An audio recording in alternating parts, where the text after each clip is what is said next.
Hola, buenas tardes. Alma Peña aquí en Educando con Alma de nuevo, con Mónica Velati como invitada en la segunda parte de este tema tan interesante que es gestionando las emociones en familia. Gracias, Mónica, por Al continuar contrario, el tema. Gracias. al contrario, encantada, Alma, encantada y saludos a todos. Gracias. Bueno, pues para las personas que no pudieron ver el live de ayer, que quedó en la página, está en la fanpage, si la quieren ver más tarde, este, estuvimos platicando ayer sobre 10 puntos, bueno, no los terminamos, por eso es esta segunda parte, sobre algunos puntos para ayudar a las familias, a los papás, a lidiar mejor con esta situación. Entonces, vimos 8 puntos que en este momento pudiéramos repasar así de manera rapidita, como ves, Mónica, para repasar y si quedó alguna duda, pues enfatizar algo, que hay mucho que Sí. hablar, ¿verdad?, de cada uno, pero podemos irlos platicando de manera rapidita y luego seguimos con los puntos nuevos. ¿Cómo ves? Muy bien, claro que sí. Pues el primer punto, que es uno de mis pilares, es el autocuidado. Que los papás pues sintamos esa gran responsabilidad que debe ser grata y agradecida de cuidarnos. Porque si nosotros estamos bien, nuestros hijos van a estar bien. Que toda esta situación que se está viviendo de cualquier manera, sean nuestros hijos pequeños, medianos, incluso adolescentes o jóvenes, pues será una lección de vida que van a ver a través de nuestros ojos. Si nosotros buscamos nuestra armonía, nuestra paz, nuestro equilibrio, a pesar de que no quiero minimizar en ningún momento la adversidad que estamos viviendo, pero si los papás estamos bien, los hijos estarán bien. Es difícil de creerlo o de aceptarlo. Los papás a veces se resisten y quieren que, pero para los hijos, dime para los hijos. Pues te estoy diciendo para los hijos. Si tú estás bien, tu hijo va a estar bien. Y lo digo muy enfáticamente, este punto, ¿no? El segundo punto que hablábamos, Alma, ayer era el del duelo, que pues esta situación se asemeja a un duelo, ¿no te parece? Totalmente, la verdad es que en el proceso de estar bien, pues a veces no sabemos en qué momento estamos bien porque subimos y bajamos y ayer lo platicábamos, ¿no? Estas emociones que a veces te sientes optimista, a veces el desánimo, a veces la ansiedad, a veces las preocupaciones ya físicas, las de salud, las económicas, que más tarde platicamos sobre eso, que hay mucho ahí que compartir. Al final son etapas y es un proceso que estamos pasando todos, toda la humanidad, me atrevo a decir, y que bueno, como tal, tenemos que tener paciencia y llevarlo con calma, vivirlo paso a paso. Yo creo que es la única manera de, de superar cualquier duelo, cualquier pérdida. Es como vivir cada proceso de manera consciente y, y relaja, o sea, no, bueno, no es relajado la palabra, sino que dejarnos llevar por estas emociones. Entonces, Acuérdate que ayer comentábamos algo que es muy cierto. El sufrimiento va en proporción de la resistencia. así El es. duelo más largo es el duelo no vivido. El duelo más doloroso es el duelo que se pospone, el duelo que se va negando a vivir. Y yo me dio gusto, lo comentaba contigo antes de iniciar el día de hoy, qué bueno que no pospusimos esta charla, que dijimos hacemos mañana o pasado, porque creo que precisamente esta semana es una semana súper importante, porque estamos exactamente peleándonos con la primera fase del duelo, que es la aceptación. Todavía yo creo el domingo, el sábado estábamos defendiéndonos como gato boca arriba en la negación. Y creo que poco a poco esta semana que entramos en fase 2 y que estamos viendo ciertas cosas, estamos empezando a vivir en probablemente soltar la negación y pasar a la etapa que sigue, ¿no? Entonces, pues es un proceso y con todo lo irregular y lo imprevisible y lo complicado que es un proceso de duelo humano que no tiene una secuencia literal, sino que pues altos y bajos y así va a ser y la familia tiene que estar preparada porque cada miembro de la familia lo va a vivir en sus tiempos, en su momento, de manera única y distinta. Así es, Mónica. Y ahorita la verdad se me viene a la mente, o bueno, explicar un poquito el duelo. O sea, habrá personas que dirán, pero ¿por qué un duelo? No estoy perdiendo a nadie, ¿no? No hablamos de eso, estamos perdiendo muchas cosas. Habrá personas que sienten que pierden la libertad de poder salir a la calle cuando quieran, la libertad, por ejemplo, los niños están perdiendo su entorno, dejaron de ir de un día, salieron de puente y de repente ya no regresaron muchos de ellos y ya no tienes escuela y la verdad es que no sabemos hasta cuándo, ojalá sean cuestión de unas pocas semanas, pero no sabemos. Entonces es como también ellos pierden su entorno, pierden el contacto con sus amigos, sus clases. Mis hijos están, es lo que más les ha costado trabajo, sus clases de tenis, sus clases de hit training, que esas clases que tanto disfrutan, pues no las tienen. Entonces, realmente ellos también están viviendo ese duelo. Por eso es tan importante como estar muy atentos a las emociones, porque también ellos necesitan ese acompañamiento. Y es que yo creo que hablando de duelo, el duelo pues no solamente es perder la vida de un ser querido, sino hay muchísimos duelos, o sea que estamos perdiendo poder proyectar nuestra vida a corto, a mediano, a largo plazo, estamos perdiendo proyectos, mucha gente perdió negocios, perdió contratos de trabajo, mucha gente ya perdió empleos, mucha gente perdió de verdad cosas que van más allá de lo simplemente placentero.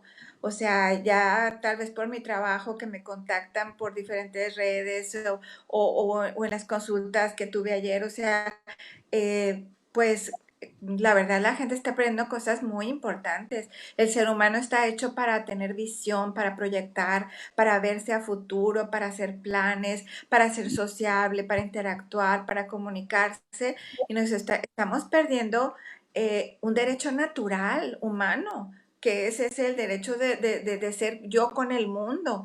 Entonces, si estamos perdiendo muchas cosas, estamos perdiendo infinidad de cosas, cada familia en diferente dimensión, y además nadie puede decir, ay, pues no te quejes, no es tanto, no es para tanto, o ve la familia aquella, ellos sí están sufriendo y tú no. Eso es de lo más anacrónico decirlo. Cada quien está viviendo su propia realidad a través de sí misma, y aquí tengo una piececita que tú recuerdas que la llevé Sí, alguna vez el al, prisma. ta- al Sí. taller de emociones, que siempre la tengo aquí junto a mí en mi lugar de trabajo, porque no somos nosotros más que la pieza por medio de la cual se refracta lo que sucede. Lo que sucede no depende de nosotros, como en este caso lo que está pasando de esta pandemia. Lo que sucede entra a través de mí, que soy aquí analógicamente esta figura, pero lo que salga de mí, eso sí depende de mí. Pero sé lo que saldrá de mí a raíz de lo que entre, depende de mi unicidad, de quién soy yo, cómo soy, en qué momento de la vida me agarró parada esta pandemia, de mi momento de vida, de mi salud física, de mi salud emocional, del contexto exacto en el que estoy viviendo. Entonces, nadie puede juzgar ni darle mucha cátedra a nadie, porque yo creo que el duelo lo vive cada quien de manera única e irrepetible. Pero sí lo queremos decir para que las familias lo tengan en mente y no se asusten y permitan que de manera indistinta, no sincronizada, sino totalmente cada quien a su ritmo, la familia irá viviendo los etapas de duelo. Y yo creo que ahorita de veras apenas estamos pasando negociando con la Negociando. negación, negociando todavía con la Ujú. negación hacia una posible aceptación esta semana. Entonces, por eso se me hace muy padre que me hayas invitado a tocar estos temas en esta semana precisamente. Ay, no, gracias a ti, Mónica. La verdad es que sí es importante hablar de esto. Bueno, aquí nos podemos estar, ¿no? Vamos a seguir con el repaso. El número 3, Mónica, la comunicación. La comunicación, hablábamos ayer para no extendernos mucho y poder continuar. Decíamos que la comunicación era como un derecho legítimo de toda la familia, o sea, sentarnos todos juntos y en Ujú. la medida de las personalidades y las edades de la familia, de la implicación, abordar el tema lo más veraz posible, sin decir de más, pero también sin decir de menos, y no minimizar a los niños, porque a veces resulta contraproducente. Los niños en su fantasía pueden estar ellos recreando en su mente a lo mejor cosas peores de las que en realidad están sucediendo. Permitir que no sea solamente un comunicado oficial único. Ya mi papá nos sentó en la sala, híjole, cuando mi papá dice vamos a sentarnos, todo el mundo entra en pánico, ¿qué nos va a decir? No, sino puede ser a lo mejor algo recurrente cada vez que alguien de la familia, sea quien sea, tenga necesidad de preguntar o de hablar del tema. El otro día me decían que un niño pensaba que el coronavirus era un monstruo, que por eso tenían que tener cerrada la puerta de su casa, y que el niño lo encontraron poniendo papelitos así como abajo de la puerta, como habían visto que en los huracanes y en los ciclones se ponían como cosas abajo de la puerta para que no se metiera el monstruo, el coronavirus. O sea, No. la desinformación crea mucho más miedo y más incertidumbre. Entonces, comunicar y claro que buscar las palabras, pero más que el contenido, yo pienso que si los papás o los adultos significativos lo decimos desde nuestra propia paz y desde nuestra propia estabilidad, eso es mucho más importante que las palabras bonitas, adecuadas, asertivas, científicas que utilicemos para darles el mensaje, ¿no? Y No, hablábamos también de algo que se desprende de ahí, de la del contagio del coronavirus emocional, ¿te acuerdas? sí, sí, sí. De- Sí, decíamos del coronavirus emocional. espérame, Mónica, porque yo quiero que aquí en lo de comunicación aprovechar, porque ayer tuvimos esa inquietud, ¿no? Las mamás de niños adolescentes, las mamás de jóvenes, de universitarios, estos jóvenes que están regresando a casa o recién egresados, que es 20, 20 y tantos, que están regresando a casa a vivir el resguardo, la cuarentena en familia. Pero por ejemplo, los adolescentes, uno de mis hijos le encanta investigar, entonces él cada rato está más actualizado que yo, él está buscando noticias, fíjate mamá, ¿qué pasó esto? La verdad me preocupa porque, y he platicado con él porque las fuentes a veces no son muy confiables, entonces, ¿cómo les ayudamos a lidiar? Ellos tienen la necesidad de información y no es como los pequeñitos que les puedes explicar con tus palabras y ellos ya no, así con eso se quedan, ¿no? Los más grandes están buscando información. Hablando de los adolescentes, ellos ya empiezan a tener sus propios, formarse su propio criterio, ellos quieren construirlo también de lo que está sucediendo. Y bueno, y los universitarios, que es una pregunta que me viene a la mente, ¿cómo, ¿cómo los marca en este momento de su vida? O sea, es tu proyecto de vida, estás estudiando una carrera porque tienes un proyecto de vida y de repente córtalo y regresa. ¿Cómo los puede marcar a ellos, Mónica? A ver, esto me encantaría escuchar. Pues igual que a todos.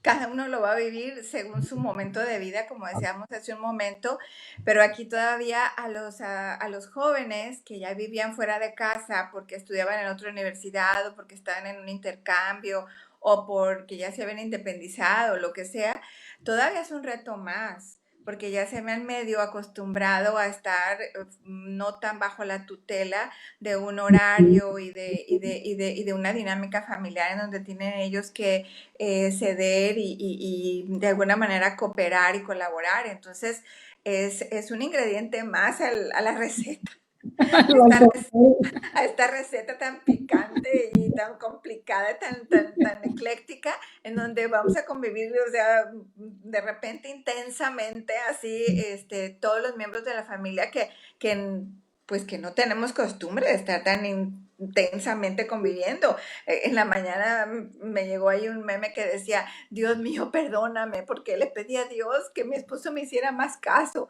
que me dedicara más tiempo, que pasara más tiempo conmigo, que ya no trabajara tanto.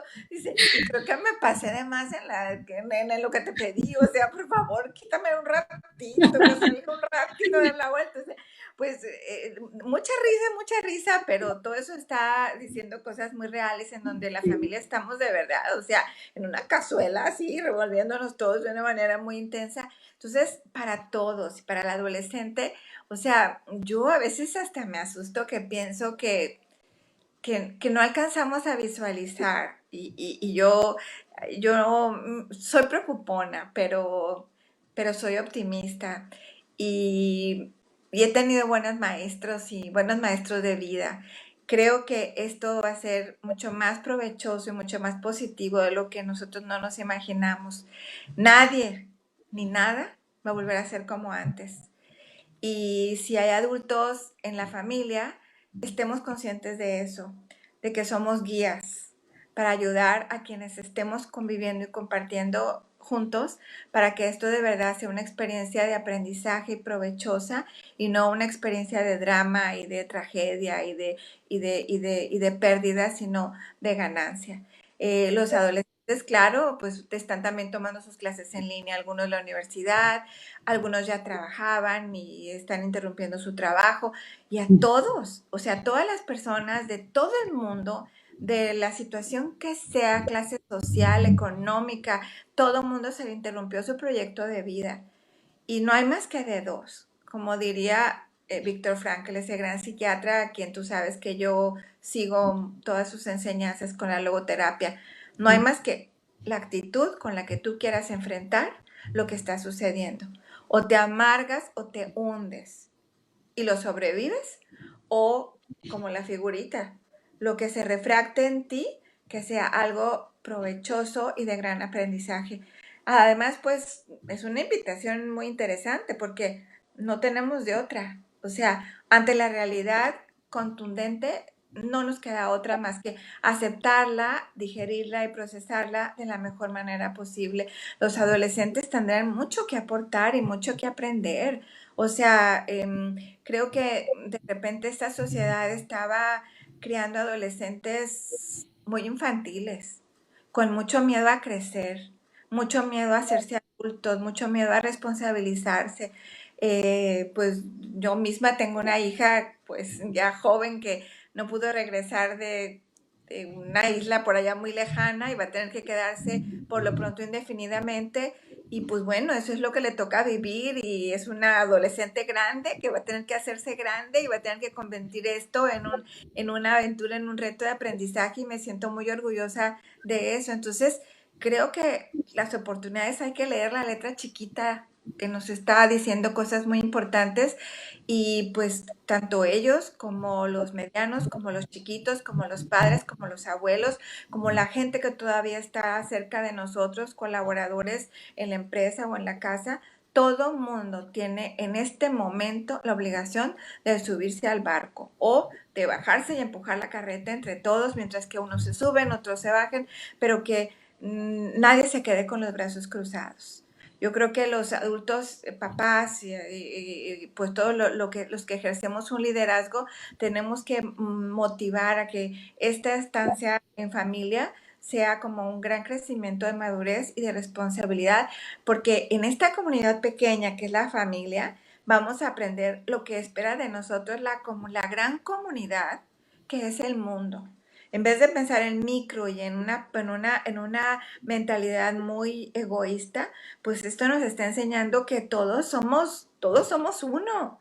Todos estamos tan conectados. O sea, a ver quién se atreve a decir después de esto que yo soy independiente. O sea, da mucha risa.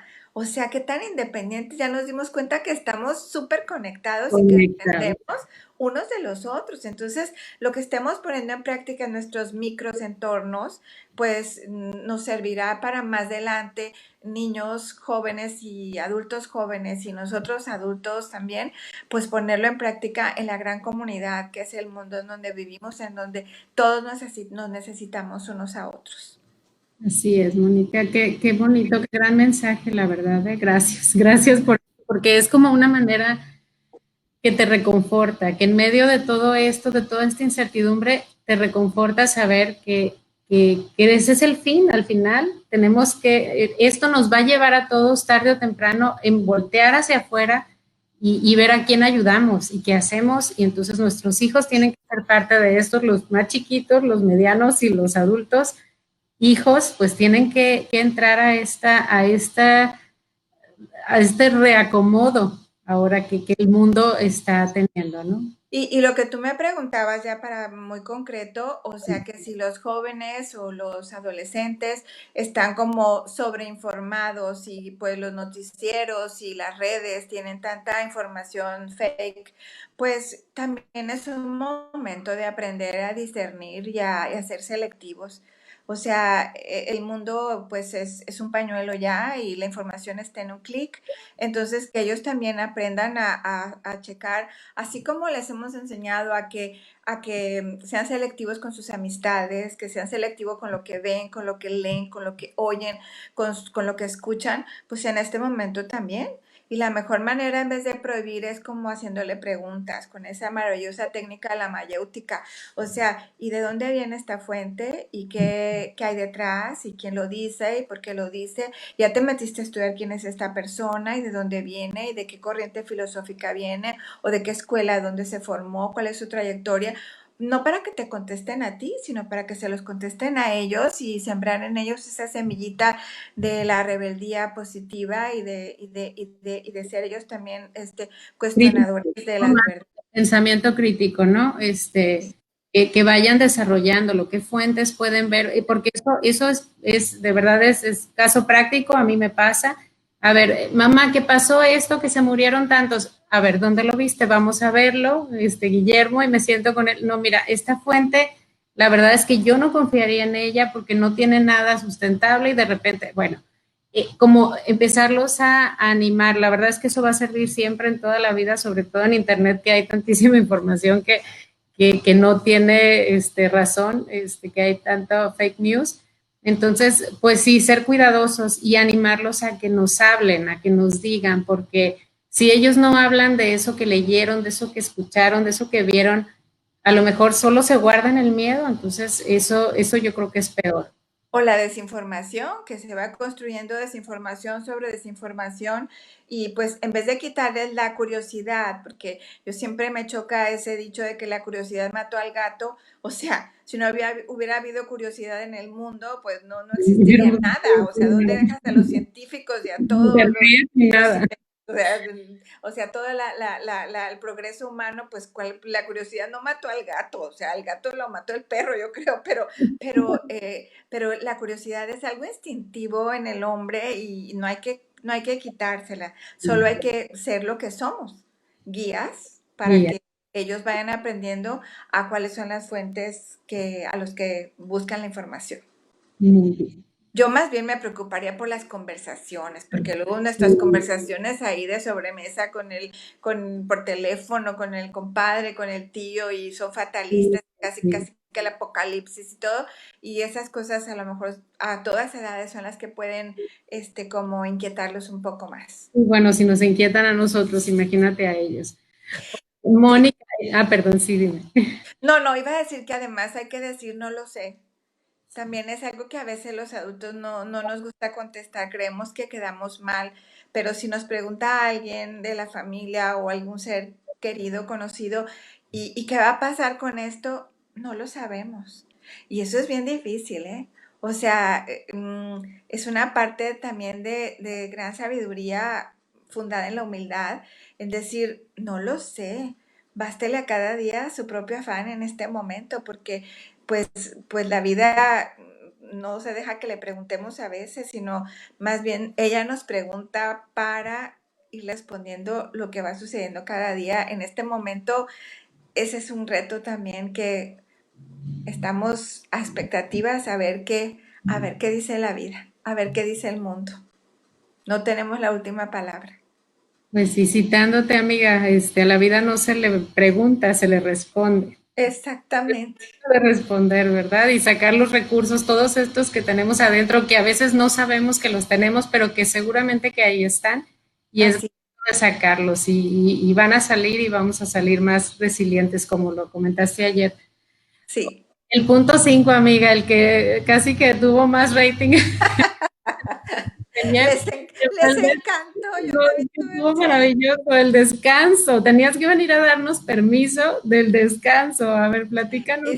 es que este punto 5 tiene mucho que ver con el uno del autocuidado, ¿no? Luego ahí los papás y sobre todo las mamás, a pesar del que acaba de pasar el Día de la Mujer y del 9 nadie se mueve, todavía seguimos creyéndonos como heroínas y la verdad es que No. en el itinerario de todos los días, y no solamente ahorita con esta situación del coronavirus, sino siempre, no necesitamos permiso, lo tenemos ganado, nos lo merecemos como generosas que somos, como generosos que somos, toda la familia, momentos de descanso, de gozo, espacios de descanso.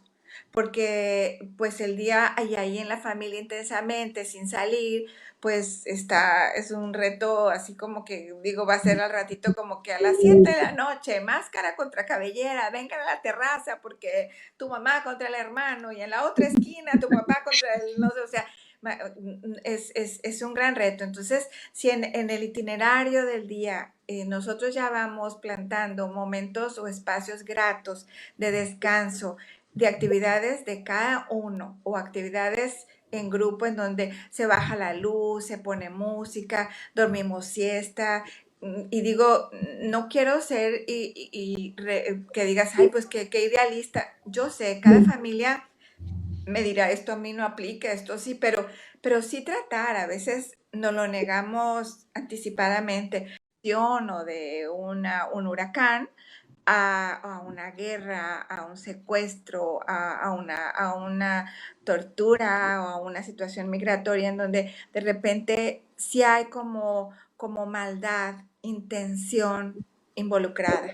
Y eso, por supuesto, pues habiendo una intención, una voluntad que ocasiona un daño, es mucho más difícil de trabajarlo a nivel reconciliación, a nivel perdón, a nivel sanar las heridas o los dolores que se han causado, es mucho más difícil. Entonces, lo que estuve leyendo y de lo que más o menos se puede inferir con estos datos que se tienen, es que es posible que si nosotros vivimos lo mejor posible, no me atrevo ni siquiera a decirlo bien, lo mejor posible, si vivimos en familia con aceptación y que nos vaya llevando la vida, el día a día, nos vaya guiando la vida en esta situación inédita de la pandemia, si lo vivimos lo mejor posible en familia tratando de aprender cosas, pues dicen los expertos hasta ahorita, que no habrá grandes secuelas o grandes traumas a mediano y a largo plazo. Sin embargo, sí se habla de muchos cambios en todo nivel y de muchos aprendizajes. Y se está conectando con muchas, pues, predicciones, y no quiero decir así como de evidentes, sino realmente había muchas cosas en nuestra vida que ya nos estaban anunciando que iba a haber grandes cambios y no quisimos creerlo y de repente no estuvimos tan preparados, pero si nosotros tratamos de vivirlo bien, creo que más que secuelas o situaciones postraumáticas, puede haber muchas oportunidades y muchos aprendizajes. Y la doctora Calero dice que se podría dividir los efectos del confinamiento en 4 fases.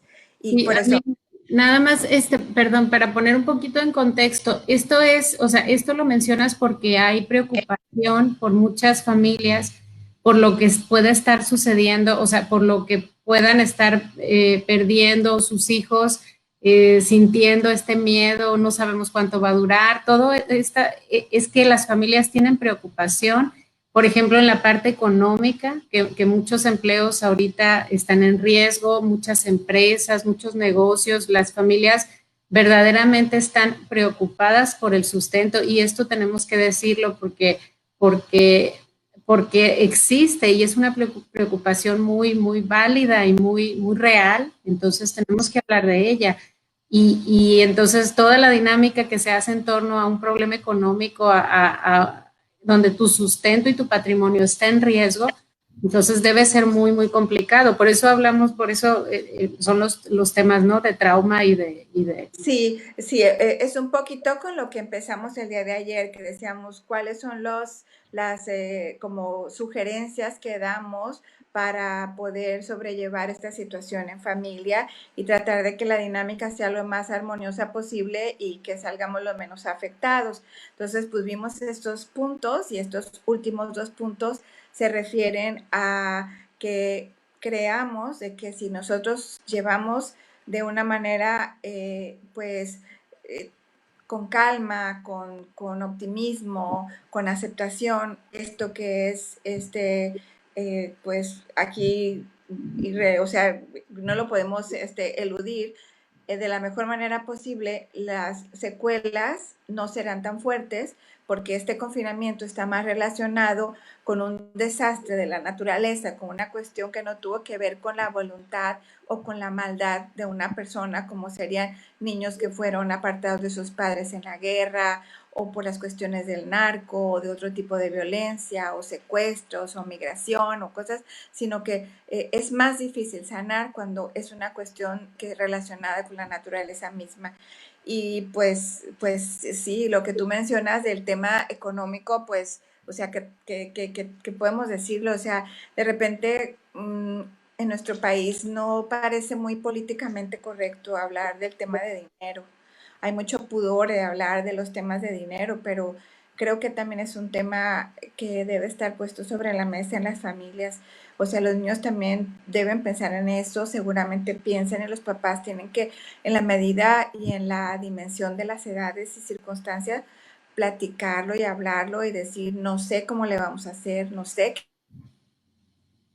va a pasar, me sugieren, todos unidos, vamos a salir adelante. O sea, sí pronunciar las palabras claves de que la realidad nos está urgiendo que aceptemos, porque de verdad la resistencia, la negación y la evasión no reduce la ansiedad y la angustia. Al contrario, meter todo debajo del tapete es una paz barata que sale muy cara y pues, o sea, también por mi experiencia profesional y personal lo digo que hay que hablar claro de las cosas con mucha gentileza pero con prudencia, pero hay que hablar, claro, también de este punto tan difícil que nuestro país y todo el mundo entero, digo nuestro país porque estamos menos protegidos a lo mejor por una infraestructura económica, vamos a tener que enfrentar después de esto, pero eh, somos mucho más que eso y las familias son mucho más sólidas y también puedo decir que después de una crisis económica el que está bien agarrado de la mano termina agarrado más fuerte.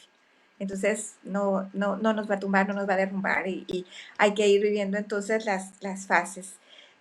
La doctora Calera habla, entonces dice que la primera fase es pues la más difícil, es la que estamos apenas dejando ahorita, así como entre la pubertad y la adolescencia, se cuenta, porque todavía el fin de semana estábamos en una negación, o sea, todavía el fin de semana estábamos, o sea, eh, proponiendo, ¿hago home office o no?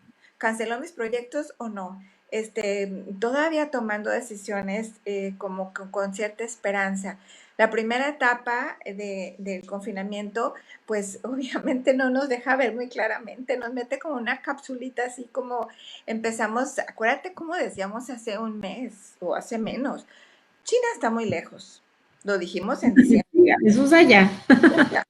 Eso allá, o sea, allá los chinitos con sus comidas raras, ¿no? O sea, eso está allá. Por eso te digo que me gusta pensar que hoy más que nunca nos sentimos miembros de una sola familia y nos sentimos habitantes del mismo mundo, del mismo planeta, más unidos que nunca. El que estornudó allá ya no salpicó acá, o sea, literal. Literal. Entonces, todavía hace poquito estábamos diciendo, bueno, es que China está muy lejos de allá con sus comidas raras. Y luego, no es que en Italia hace mucho frío, todavía están a 10 bajo cero, acá no, ya tenemos calor. No, es que allá en Italia del Norte hay muchos viejitos, no hay niños y por eso se están contagiando tanto. Y luego siguió Francia, y luego siguió España, y luego brincó a Estados Unidos y luego pues ya nos brincó a gente conocida, ¿no? Entonces, creo que a raíz de esto es que hemos estado pasando de esta primera etapa de la negación a una etapa de la aceptación Y todavía en la primera etapa, en este semi-confinamiento, donde ya dejamos de hacer muchas cosas, pero todavía no es un confinamiento real, aunque unos empezaron primero que otros, estamos como coexistiendo con una ambivalencia de emociones. Es como miedo, pero a la vez como esperanza, ansiedad y como euforia, angustia y confianza, y sobre todo como común, una gran incertidumbre. Y si algo no le gusta al ser humano, es la incertidumbre. O sea, no nos gusta negociar con la incertidumbre, o sea, nos gusta tener bajo control, ser más predecibles, organizar y tener así como certeza de las cosas. Entonces, pues, en este momento se activan mecanismos de defensa de todo nuestro organismo. Podemos hacer una analogía de cuando nos rompemos un hueso. O sea, es increíble que llegas caminando casi al hospital o cuando tuvimos un accidente y te dices, es que ¿cómo te saliste de aquí? ¿Cómo llegaste hasta la carretera? O ¿cómo agarraste tu bicicleta y caminaste hasta tal parte? Porque cuando estaba el impacto, el organismo despliega una serie de mecanismos de defensa en donde bloquea todo dolor a lo que está pasando para que tú alcances a llegar a la siguiente etapa. Y en la siguiente etapa es lo que la doctora Calera llama la segunda etapa, que es la etapa de la aceptación, la fase de la aceptación, donde ya se enfrió el golpe, ahorita nos está empezando a caer el 20 y nos estamos dando cuenta de los golpes externos y de los golpes internos. Estamos haciéndonos las radiografías y todos los estudios debidos para ver a qué dimensión y qué impacto tendría nuestro golpe o nuestro accidente, y estamos muy asustados. Ya nos duele y la realidad nos está urgiendo inminentemente a aceptarla y a decir, no, pues sabes qué, Alma, sí pasó, sí nos llegó el coronavirus, China no estaba tan lejos, yo ya tengo un primo, un colaborador, yo ya estoy en confinamiento, ahora sí ya completo, ahorita ya estamos viviéndolo realmente en pleno, aunque estamos todavía en la primera fase de la segunda fase, porque pues la mayoría tenemos 1 o 2 semanas, cuando mucho en nuestro país. Dudo que pocas personas tienen 2 semanas. Casi todo el mundo vivió la primera o la primera semana y media y estamos apenas, ¿no? Entonces, pues a mayor aquí crece la angustia, crece el enojo, crece el miedo y todavía hay muchísimo de rebeldía. Y por lo que decíamos hace un momento, pues es que es normal, esto no es natural. Lo natural de nosotros es vivir, convivir, salir, ir y venir. O Claro, sea, soñar. el don más grande que tenemos es la libertad, y estamos realmente en duelo porque estamos perdiendo uno de los derechos y de los dones más grandes que tiene el ser humano, que es la libertad. Y pues estamos aquí confinados en esta situación, pues perdiendo todas esas derechos naturales, que no solo por derechos, sino por antropología, parte de nuestra naturaleza, que es poder convivir y salir y todo, ¿no? Y la tercera frase es la frase, pues, que puede parecer difícil, pero también es necesaria, que es para la que hay que estar muy, muy preparados y de la que me gustaría como profundizar más en otra ocasión, porque es la que vendrá próximamente, que es la fase 3, que es la fase de la desesperanza, en donde de repente lo increíble ya parece creíble, lo inaceptable pues ya es aceptable, lo extraordinario se vuelve ordinario y de repente ya nos estamos acostumbrando a vivir, casi casi que nos está gustando. Eso de levantarnos y estar encerrados y ya no tengo ese ímpetu, esa rebeldía, ya como que hay otro mecanismo de defensa distinto que también nos ayuda como a adaptarnos y a no sufrir. Llevarlo, claro, porque más nos vale, ¿no? Sentirnos cómodos con la situación. Sí, y aquí también convivimos con una gama de emociones como muy revueltas, pero tienden mucho más como a la obediencia, a la pasividad, a la indiferencia, y se puede volver un poquito victimismo o ironía o sarcasmo y no pasa nada tampoco. Hay que estar preparados y me parece que eso algún día lo podríamos tocar más a fondo porque nos podemos asustar mucho en familia, pero eso es normal y es parte del proceso de las etapas del confinamiento, porque después de esta fase de aceptación, resignación, vendrá otra más bonita todavía, incluso en el mero confinamiento. Puede ser incluso en donde todavía falte mucho para volver a salir. No significa que ya sea cuando nos digan la semana que entra, ya todo el mundo puede salir a la plaza a abrazarse. No, no, no. Esta cuarta etapa de la resignación se pasa a lo que yo le llamo, y que tú lo conoces, la clave de re. De la resignación a la resignificación, en donde de estar en la apatía, en la indiferencia, en la pasividad, en la obediencia, en el letargo, de repente el hombre que ya se había adaptado, pero solamente como para tocar fondo y coger fuerzas. Eso somos los seres humanos. O sea, somos increíblemente maravillosos.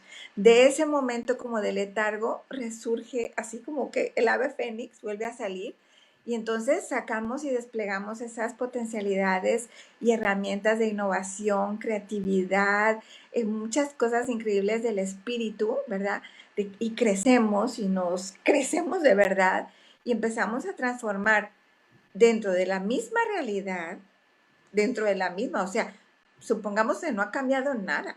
Seguimos en confinamiento total, igual que en la segunda etapa, igual que en la primera etapa. La diferencia es que ya pasamos ese proceso y entonces de la resignación viene la resignificación. Y lo mismo que estaba pasando, lo resignificamos. Y aquí es donde volvemos a poder poner como ejemplo a Viktor Frankl, ¿no? En su maravillosa logoterapia.